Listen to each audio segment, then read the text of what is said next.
俺の財宝か？欲しけりゃくれてやる。探せ！この世の全てをそこに置いてきた。 Yo guys, and welcome to this new video.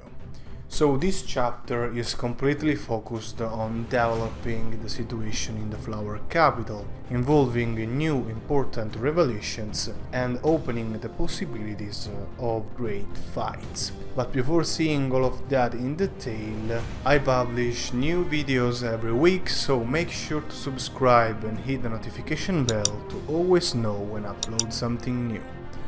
Alright, with that said, let's jump straight into it. So this time the initial flashback is seen from the point of view of Kinnaman and the other scabbards, revealing in this way interesting but also kinda unexpected details. Indeed, that memory clearly refers to a moment of Wano history following Oden's arrival in Kuri, as we can deduce from the fact that Ashura Doji had already become his follower. And considering how Oden's need for money was probably related to his will of transforming that outlaw land into the flourish paradise it later became, it's evident that most of those who later became part of the 900 Scabbards had already gathered together before that transformation was complete, suggesting that with the exception of Nekomamushi and Inuarashi, they all were thugs rejected by the country. By the way, I said most of them and not all of them, because even if there is a person among those 9 who could seem Kiku, his hairstyle and makeup make him much more similar to Whitebeard's commander, Izo.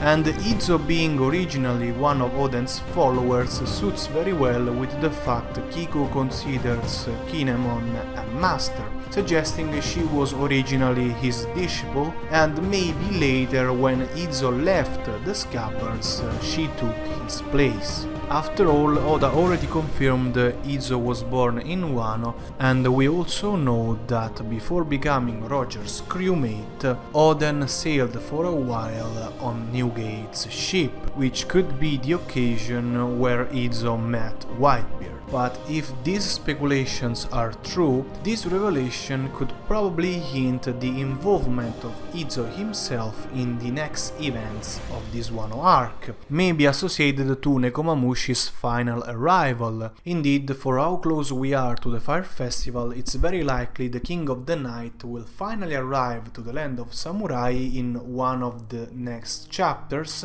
and since he was searching for allies among the remains of Whitebeard's crew, if what we said is true, Izo will almost certainly arrive with him. By the way, the fact Kiku is the only one of the already revealed Scabbards who didn't watch Yasuie's execution and was not shown crying for his death could hint she was not in the group who met the previous daimyo of Akumai.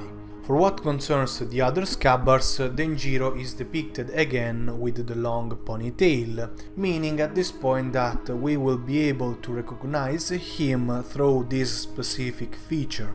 But much more important for the plot is certainly that it seems what happened to Ieyasu finally changed Ashura Doji's attitude. In particular, it looks like he is particularly pissed off because of the Smile Devil fruits, which we finally discovered the truth about, and this truth contains information that could be very helpful to understand the nature of natural devil fruits. First, we can understand why Doflamingo considered Caesar the only person capable of producing said and thus smiles.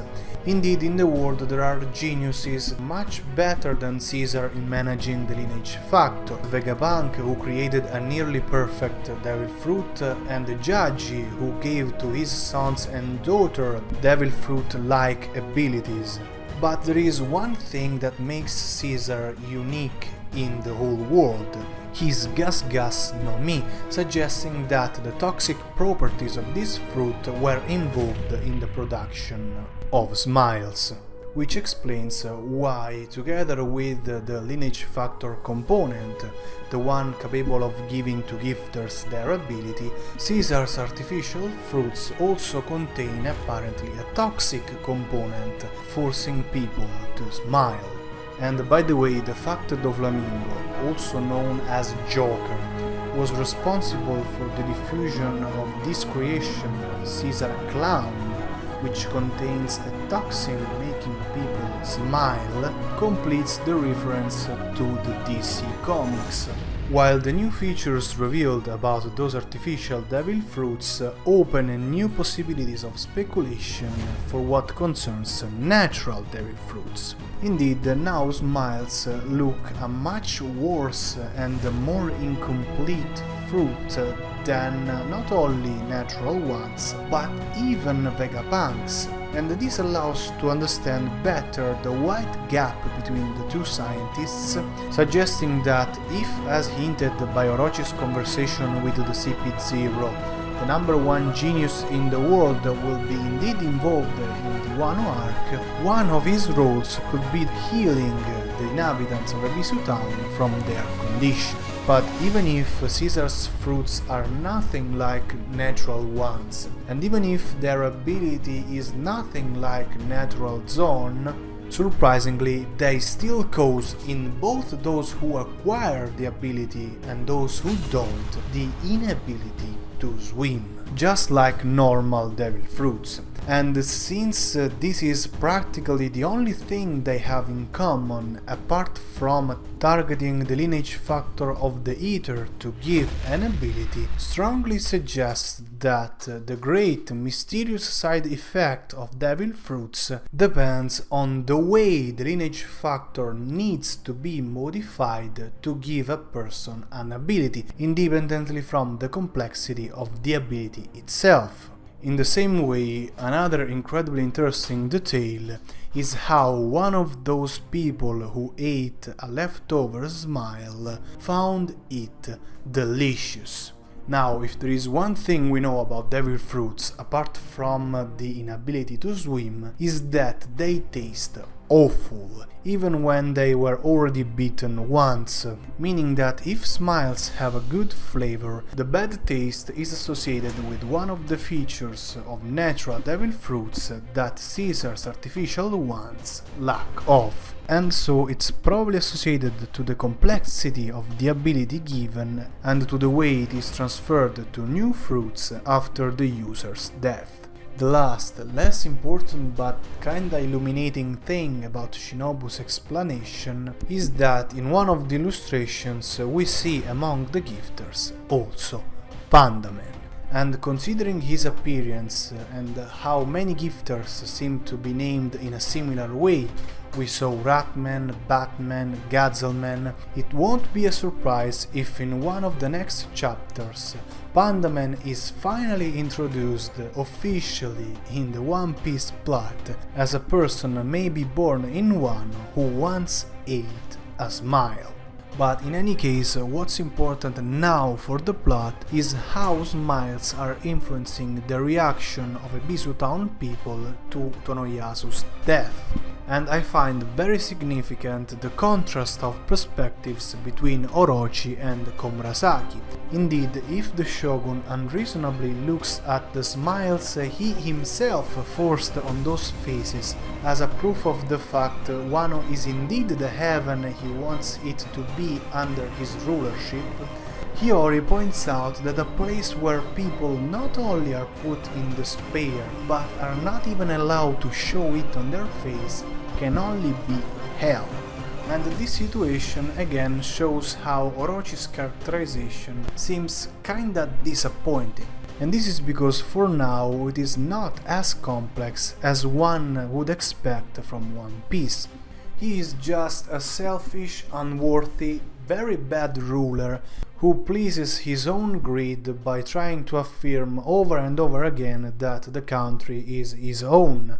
However, for how powerful he thinks he is, the fact none of his subordinates seem to have true respect towards him shows how weak his rulership truly is. and his greedy, selfish acts can only make it even weaker.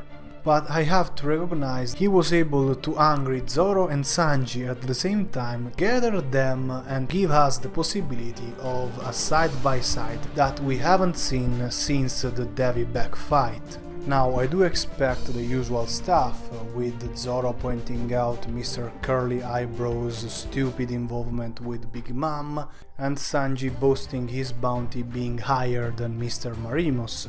But of course, what we all are looking for is to see them fight together.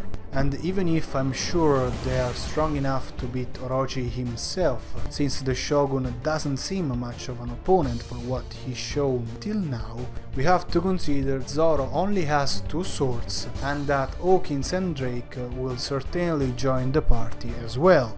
In any case, that last page created strong expectations, and I found very significant how instead of kicking or cutting Orochi's bullets, both of them instead stopped the projectiles, very similarly to what Zeph and Mihawk did during the Bharati arc, which is also the very arc where the two of them first met. And so this reunion also becomes an affirmation of how both are now much closer to those who they consider both masters, and, even if in different ways reflecting their own characterizations, their goals. In any case, the next chapter promises to be very interesting, but until then, that's all for this video. Thank you very much for watching, don't forget to leave a like and make sure to subscribe. See you next time, Jane.